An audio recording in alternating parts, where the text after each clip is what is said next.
Alright, so in this video I want to go through and basically modify our attribute sets to utilize the push model.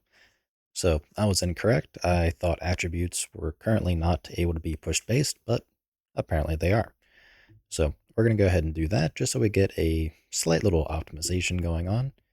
Now to begin, we want our firearm attribute set and player attribute set. And all we're going to do is just, well, change these over to the push model like we've done pretty much everywhere else.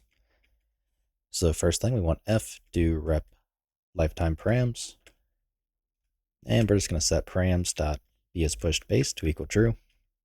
And then we also want to set the rep notify condition to be rep notify always to match what we're passing into here.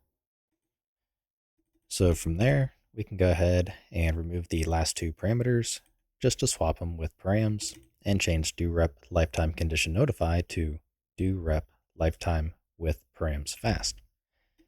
And that's pretty much it. So we're going to copy this, go to our firearm attribute set, paste it in, and then copy and paste the F do rep lifetime with params fast, just so we have a easier way of copying and pasting.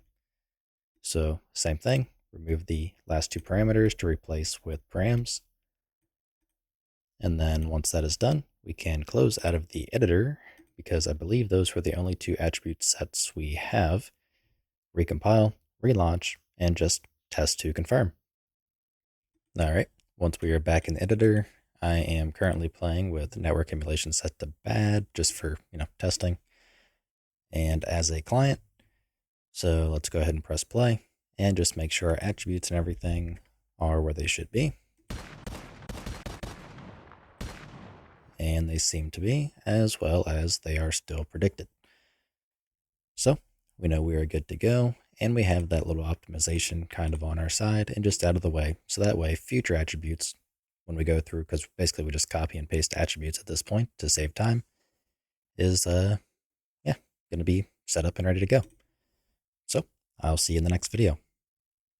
If you like what I'm doing and you want to help support me, you can find a link to my Patreon in the description below, where you can also get early access to this entire series.